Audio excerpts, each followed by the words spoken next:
Right, this, and I know I say this a lot, but this has to have been one of the maddest weekends in Sky Bet League One, certainly this season, possibly ever. Why? Well, the top 8 going into the weekend, 7 of them lost. One of them, Bolton, won. Tim Hansen, who's a legend of NTT20 squad and an iconic stat man, writes to say that the top 6 before the start of the weekend lost by a collective 17 goals to 2 against teams with an average pre-weekend league placing of 18th. What? Crazy. We're in a situation in League One where the current 15-point gap between first and bottom is the lowest since 07-08. It's the most condensed league at this point in, almost 20 years. And it's just nuts. Stockport are top on 28. That's the lowest total for a leader at this stage since the same season. So it's a nutty league. And the only thing that we really know is that Amario Cozier Dewberry is the best player in it. The coziest of Dewberries. Oh, Bolton 4, Port Vale 0. Misnamed. Like, not cozier, like coziest. 2 goals and 2 assists. I didn't know how cozy a Dewberry could be until I saw Amario Cozier Dewberry. We had Dubes, who played for us. Yeah, Michael pretty cozy. Dewberry. He was unbelievably cozy. Very cozy. Like 38. Yeah. But this is a much cozier Dewberry. Amario is... I've never been so sure sitting here in November that we are going to be going to the EFL Awards in whenever it is April, end of April. We will be seeing Amario Cozier Dewberry get up on stage and win the League One Player of the Season award. He's the best player in the league, even if he gets recalled. Ooh, surely after a bad Nathan Lowe was in the League Two team of the season, wasn't he? Or he was young player of the season. He only played half a season. Surely after a failed championship loan last season, it would be a surprise if Brighton were like, you know what, Amario, we're going to take you out of this environment where you were playing really well and we're going to send you back to the championship where you had a terrible time last season. He stays. Put him in a better situation, maybe. We've spoken at times on this podcast about the double-double. 10 goals and 10 assists. He's done a fifth of that in a game here. Yep. 2 goals, 2 assists. Nice. Both finishes were good. The first kind of rifled into the bottom left-hand corner. Yeah, not his best, these. Just these were only like 7 or 8 out of 10 goals. He's he's an interesting finisher, I would say. Yeah. Like, obviously his I've goals, just remembered the second one and I goals, loved it. Yeah, the goals he scores from range are just like, your spectacular classic kind of whips into the far corner. But all these other finishes are kind of quite weird. Like he's not just a player that will look to hit the corners or hit the target. The first here, just a very good kind of pass finish in the bottom left. The assist came from a nice kind of squared ball that was finished off well by Simons. And then in the second half, he scored down the right-hand channel and then a lofted finish into the roof of the net from a tight angle before squaring a nice little cutback to Dempsey to make it 4-0. Like this wasn't really a 4-0 game, probably. I thought it was the most Port Vale 25-26 thing of all time, that on the extended highlights, the first 4 incidents were Port Vale chances and they lost 4-0. Yeah. Have you ever heard anything more Port Vale 25-26? They just got Dewberried. That's what's happened. They got Amario Cozier Dewberried, and they will not be the last team for that to happen this season. A magnificent player who is the best player for one of the best teams in the league, and this was a huge weekend for them because, as you mentioned, I mean, we talk every season about, when do you look at the league table, and normally it's like, some people say 3 games, which is too early in my opinion. Some people say 5 games, 7 games, 8 games. In League One, just ignore it now. Still, just there's no point. It's basically, rather than it being a table, it's like a draw, and they're all in the same draw. The only thing that I want to add here is that I didn't really see Cozier Dewberry's first goal, the 1-0 goal, because I was somewhat distracted by the advertising hoardings, which were flashing up quite a garish advert for Frey Bentos pies, and the star of the advert is Big John, the Bosch guy. And it was just the words bish, bash, bentos. And then the next line was oi, oi, beefy boy. And then his face. And then I looked up and Cozier Dewberry was wheeling away. And then pie. No, Bosch. Bash. I didn't even see the Bosch. Are we going to do your best Bosch? Bash! Oh. And there's Cozier Dewberry wheeling away. So I'm not even sure what his first goal was. Brilliant afternoon. I described it perfectly though, didn't I?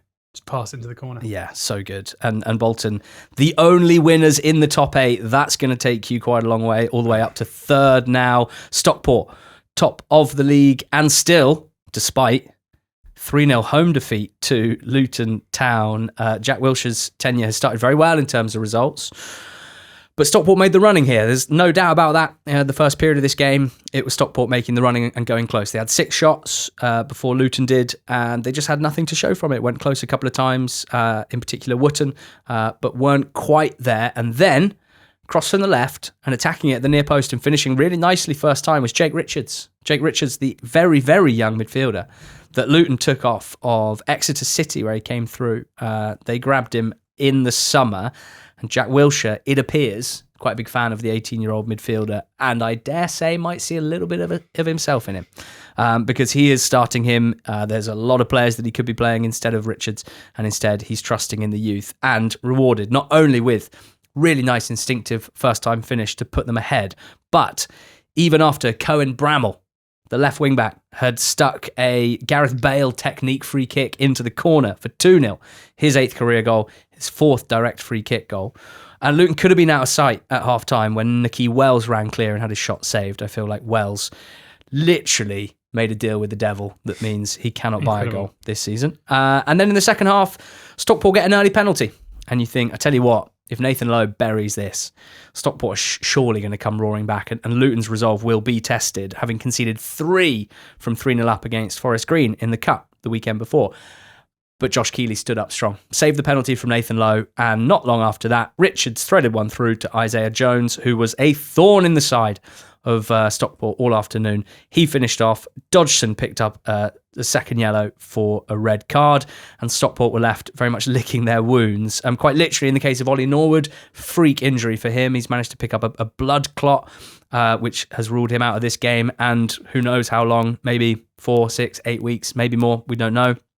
He joins Lewis Bate and about 6 others on the treatment table at the moment for Stockport. So difficult weekend for them. They're still top of the table, and very, very exciting for Luton to make such a good start under Wilshere in terms of results. For me, just looking at the performances, what I'd be really wanting to see is a display at home to Rotherham this weekend that oozes confidence, that flexes muscles, and that shows to me that Luton can be a bit like Bolton, a bit like Stockport at their best, and hit a performance level at home in games they're expected to win that suggests they might be finally back to where they should be at this level based on the finances and the squad they have available. So great afternoon, great weekend for Luton, as well as Bolton. And how about Burton? Going to Bradford City, winning at Valley Parade, only the second team to do that in the league in 2025, and in doing so, this week's Sky Bet surprise.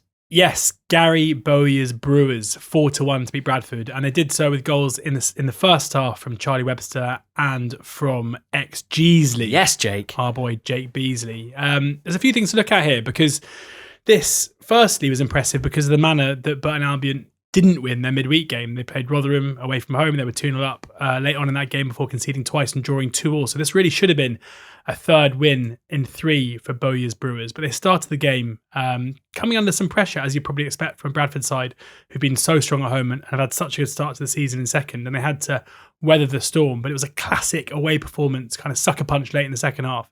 And so often this season, the source of Burton attacks, the source of Burton created chances, has been Charlie Webster. And that either comes from open play, where he is a creative player and someone who is very capable at letting fly from range, or from his set-piece delivery, which is consistently very good. And it was a ball in from the right-hand side from a free kick that wasn't cleared properly. A terrible miss from Sibic, but luckily there was Beasley, who ran onto the ball with a towering header to convert the ball home. Now, he's had a lot of headed shots. He's had a lot of shots this season. His 4 goals this season have come from nearly 7 expected goals. His shot map is an absolute joke. Just shots taken all around the 6-yard box, and plenty of headers in those as well. And this was the first header that he scored this season. I am convinced that Beasley will continue to score more goals as the season goes on, because he's not, I don't think, a bad finisher.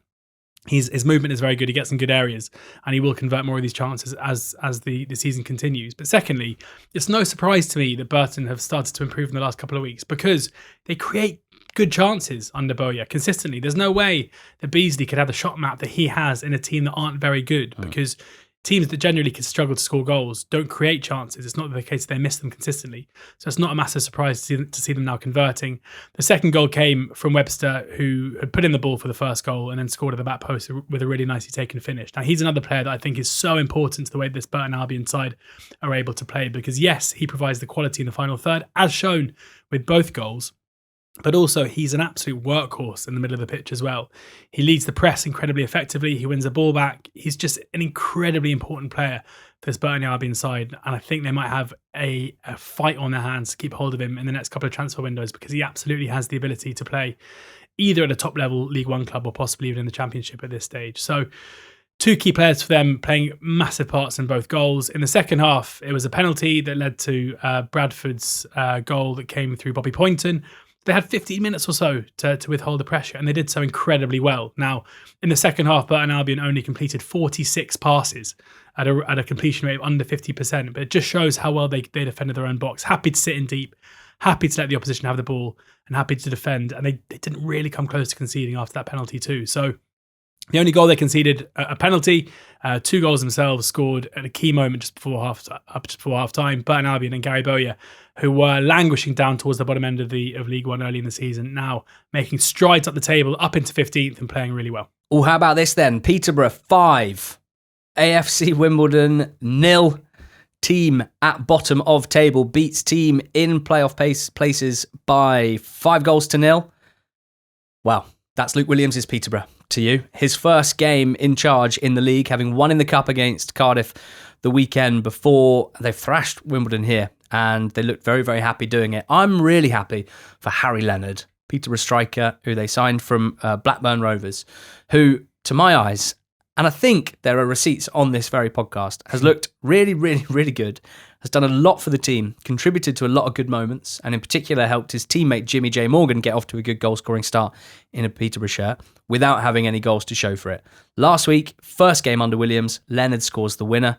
This week, he scores the first 2 goals in the first half, his first league goals in a Peterborough United shirt. He's been so lively without scoring, and I'm really pleased that he got his return here. Now, in a good Luke Williams team, the striker should score lots of goals, because the style of play in particular generally lends itself to cutbacks, low crosses, threaded through balls to a number 9.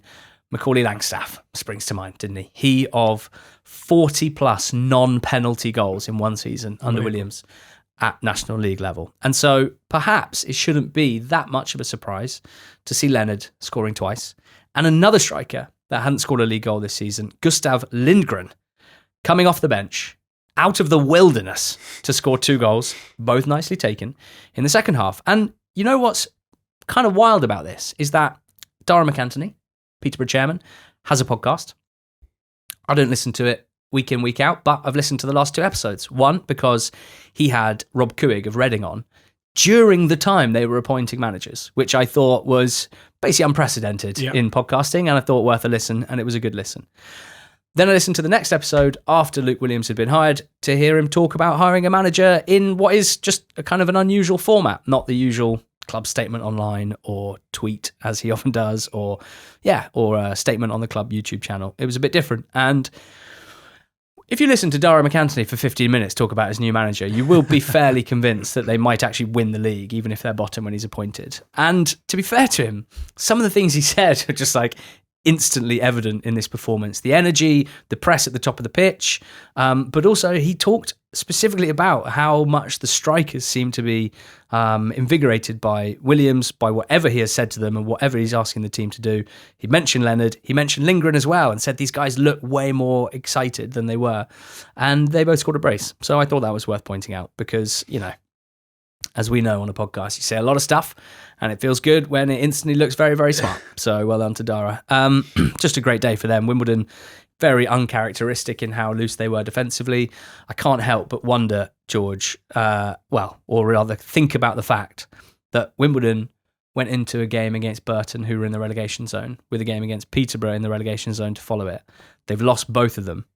If they'd won both of them, they'd be 3 points clear at the top of the league. If they'd won one of them, they'd be joint top of League One. Instead, they're in 7th place. So Jackson needs to work out how to get his team back to being the Wimbledon that we kind of know and love. But maybe just came up against a really good vibes Peterborough United side who, really fun to watch. He's got the wingers back involved. Lisby missed an absolute sitter here, just like his brother did. Who knew early in the season when we came up with the feature Ultimate Lisby that they'd actually be like quite big parts of the pod. Yeah. Kyrell and Kyrese. But Posh win 5-0. And it makes me really excited to see what comes next for them under Luke Williams. And it's a really positive start to his appointment. Now, two managers who are very much under pressure heading into the weekend were Argyle's Tom Cleverley, Huddersfield's Lee Grant. At Huddersfield, home team won 3-1. Yeah, they did, and piled on the misery for Argyle. Let's start with a good day for Huddersfield and get on to the Argyle part. This was a day that they really needed. Looking at the league table, I had to kind of do a double take. I had to check. Well, it's just kind of a surprise to see Huddersfield in this iteration, starting with Bojan Radulovic and Dion Charles, when you consider the extensive options they've got from an attacking standpoint, but with Joe Taylor benched, only coming off very late on in the game. Alfie May obviously suspended. They had the strength and depth to bring in these kind of players, and they performed. Radulovic's goal just before half time was completely what was deserved out of the first half of the game, with Huddersfield completely dominant. Dion Charles scoring with 20 minutes or so to go, and then Ashia, who came on the left hand side and was a massive threat after coming on. It's a really exciting player. Am I missing something with this guy?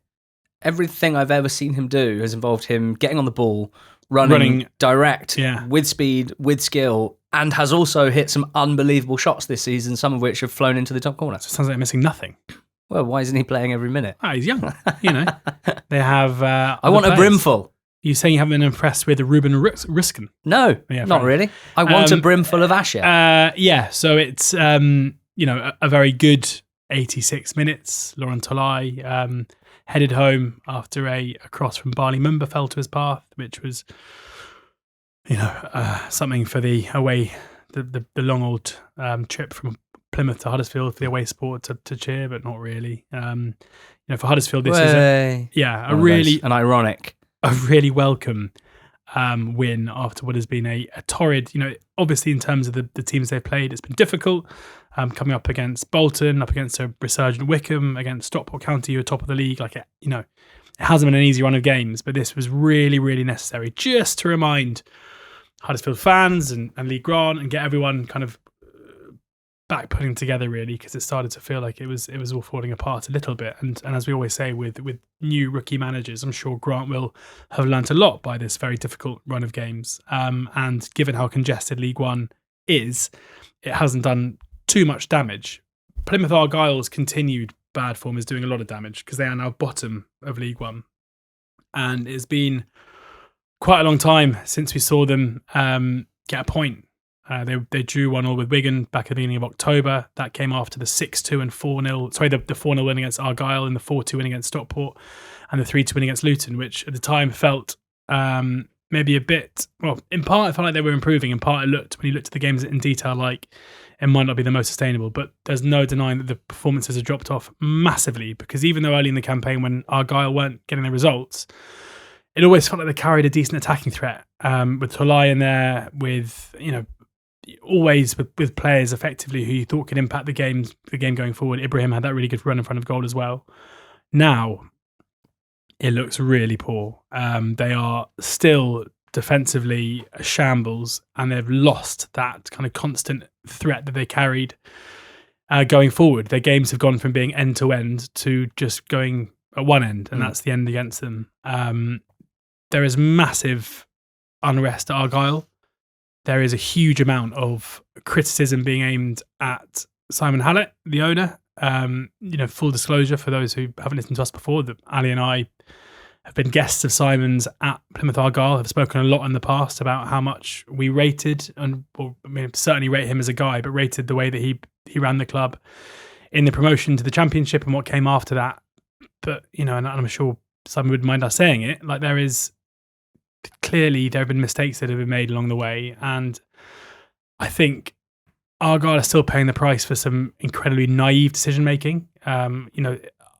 It's hard to really think of a managerial appointment that's had such a massive knock-on effect as the Rooney one, or even the Foster one before that, which kind of started the slide. They've been punished for a very good appointment at the back end of last season. Like, I have no doubt that if Miran Muslic was still the Argyle manager, as they expected him to be in June, then there's no way they'd be in this position. But again, having come down from the Championship and obviously looking to, as I've spoken about so many times, looking to recruit a manager that aligns with their player recruitment, someone young who they can invest time in, who they believe in, was hiring somebody whose Watford team last season, in terms of any means of analysing them, basically dropped off a cliff as the season went on and ended the season as, according to the XG ratio, the worst team in the Championship. Not just that, the results as well. I think second half of the season, they were bottom of the Championship for results. So what, where is it? We've spoken to Simon Hallett about, making too big a jump to decision making and analysing decision making based purely on outcomes, right? The outcomes can often be noisy and it's the processes that matter. But if you analyse the process there of looking at the body of work that Cleverley had, and Rooney before that, and Foster before that, what was there beyond a good interview and effectively like almost just faith that it would go well? And right now it feels like Argyle are paying the price for that. And it has to be caveated by the fact that so many of the processes that went into getting Argyle up were so good, and the obviously the investment that has gone to other areas of the football club that isn't the playing staff now looks like money poorly spent, because the fans want to know why that isn't being plugged into the football club, whereas 18 months ago, 2 years ago, things were looking very different. It's really, really tough to see how things have turned there, because I've got no doubt that all decisions are being made with the absolute desire to improve things, but right now, Argyle look to me to be one of the worst teams in the league, with little way of improving that given the current state of the squad, and little faith. Well, I've got little faith in the manager being the right person to turn it around. Blackpool 3, Cardiff 1. Oh yeah, this is the good stuff. 47 shots in this football match, but let's go one deeper than that. How many on target? 20 shots on target. Have you ever heard anything like it? No. Have you watched them all? I make no bones about the fact that sometimes stats can get me a bit excited. And when you do this job and there's 36 games every single Monday to talk about, sometimes it's the little things that get you going. 20 shots on target. I've had confirmed by my sources and moles at Opta is the league record so far this season. And I mean EFL record so far this season, beating, funnily enough, 18 shots on target in another Cardiff game against Leyton Orient. And also well done the keepers, because Opta have the XGOT. So the post-shot expected goals 3.58 to Blackpool, 2.73 to Cardiff. Good grief. Yeah, Bailey, Peacock, Farrell, often maligned, made 9 really nice saves in this one. 9? And then just don't watch the last one where he parried a long shot straight to Salek for a tap-in. All 3 goals were on the break. Cardiff, look, they are incredibly strongly aligned with a certain style of play, and God, it's good to watch. They had loads of shots, loads of territory, loads of chances here. But on the break, they got done 3 times. The first goal is ridiculous because Cardiff's own high press almost forces the goalkeeper to give the ball away. There's like a very lucky bounce in midfield, and all of a sudden Blackpool are in, and Cardiff have committed too many men forward, and then they're kind of floundering.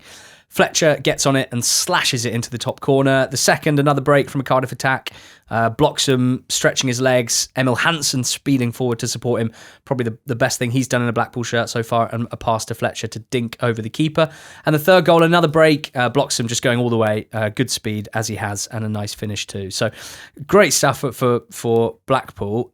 2 wins for Ian Evatt to start in the league, which is the perfect start. I would suggest that facing 55 shots and 17 on target in 2 games is a bit of a concern, but I will at least point out that they still have so many absences that, he's got his back 3 of Casey, Horsfall and Ahikwe sorted. He's got Jordan Brown sitting in midfield at the moment. Honeyman coming back is big, but otherwise he's lacking a lot of players, particularly in midfield and in defence. So good start. Cardiff have lost 4 and won 3 of their last 7. Very sort of topsy-turvy. A lot of entertaining performances, but that winning vibe from the start of the season has just burnt off a little bit. Wycombe winning quite a lot at the moment under Mike Duff. They beat Orient 4-1. Yeah, massive concerns about Orient's defensive shape for these, because as much credit as we have to give Onyedinma for the finishes themselves, they come. Like the 3 of the 4 goals just come from just balls over the top.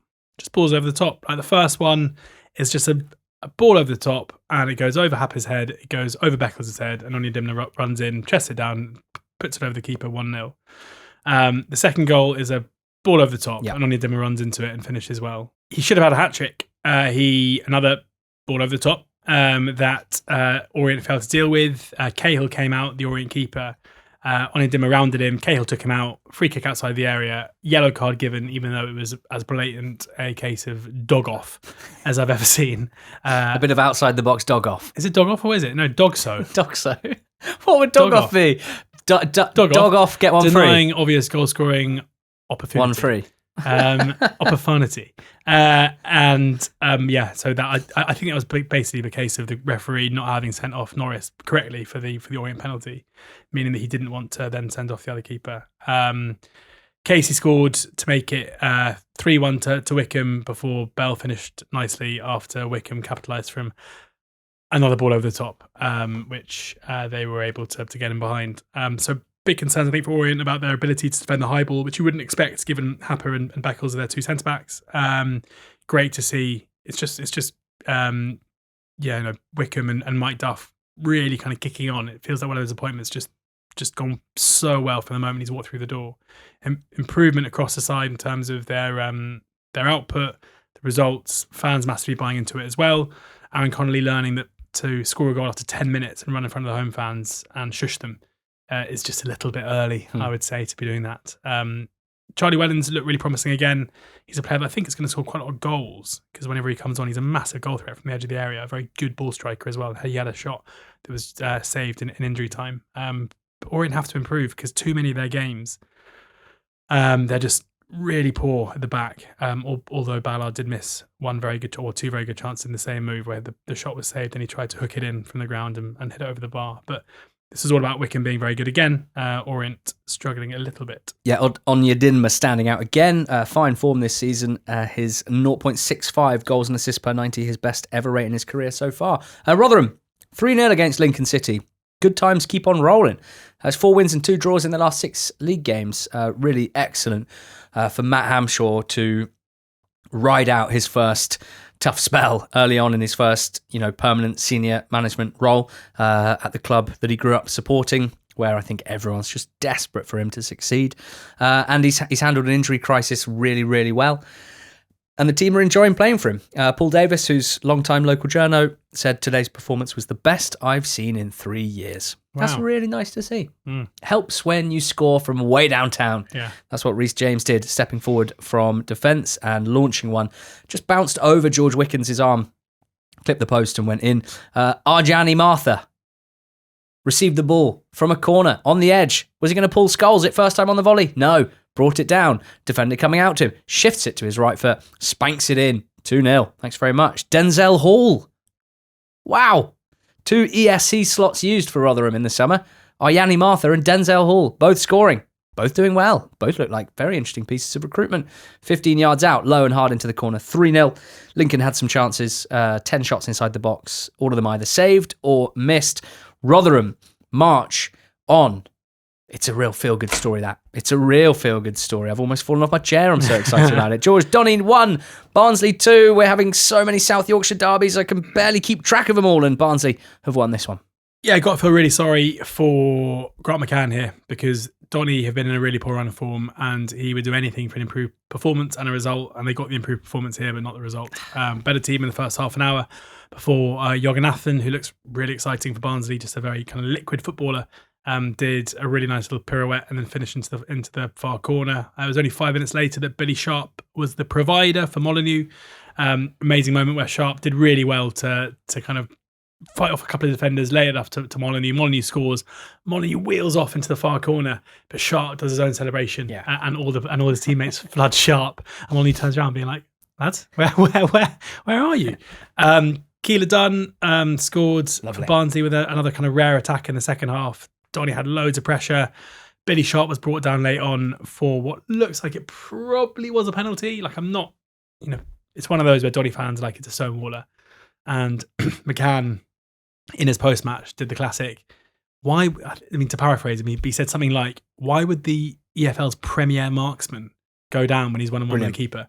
The referee should know that, he says. As if, like, the fact is Billy Sharp, who would never go down, even though he'd probably take the penalty, in itself means it's a pen. It did look like it was probably a penalty. The Barnsley defender coming through the back of him, it was by no means a one-on-one. He probably was about to get a shot off, but it wouldn't have been necessarily that simple for him to score. But, you know, Barnsley get a really good away win where they weren't at their best. But for Doncaster, this is frustration because they've gone from being a team knocking on the door of the promotion places to now like spiraling down towards the relegation spots. I think they're 17th now.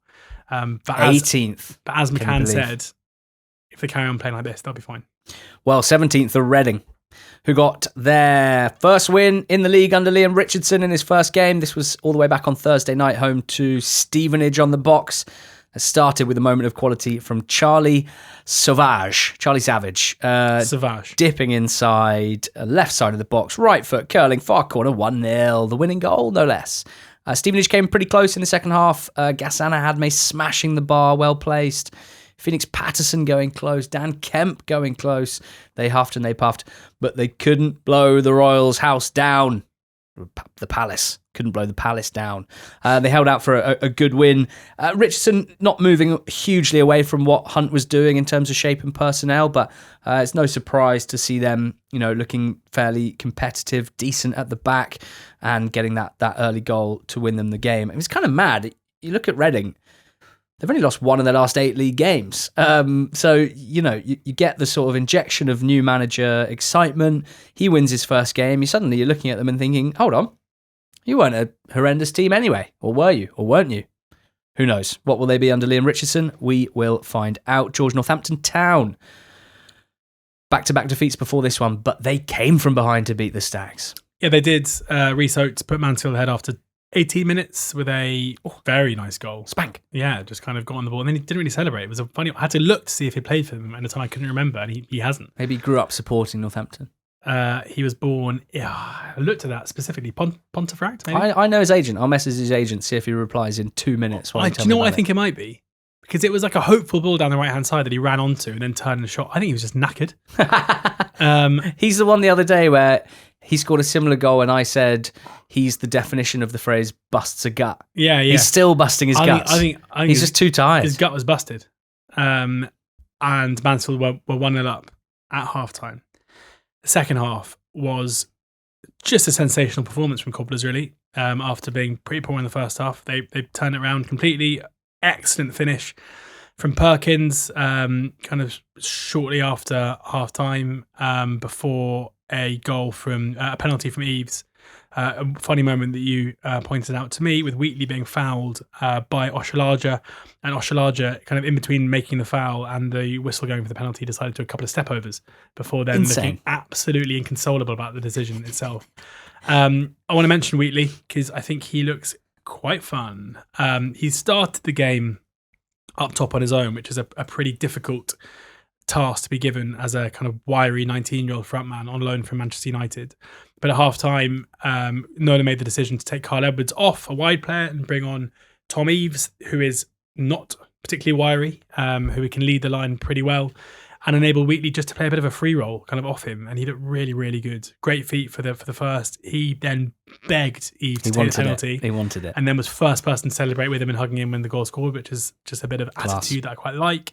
Just looks really lively. And again, looking at his shot map, I think the goals are going to come very soon. He's only scored 2 goals so far this season from just over 1,000 minutes, but 3.18 XG, all the goals coming in the penalty area, loads of goals on target. Goals on target. Sorry, lots of shots on target. 3.57 XGOT. I think they're basically going to come, and I think he's a player that we're going to be talking about a fair bit more over the course of the season. And then Cobblers also had opportunities to make it 3-1 as well. Just a really good second half performance from them. Pulled away, didn't they, in the final furlong, if anything. Exeter 1, Wigan 1, the only draw of the League One weekend. Callum Wright. I just love midfielders that run in behind, number 10s that run in behind. That's what Callum Wright does. Stretches defences and got found early on and drew a smart save out of the Exeter keeper. Got found again, almost identical chance, finished off to put Wigan ahead.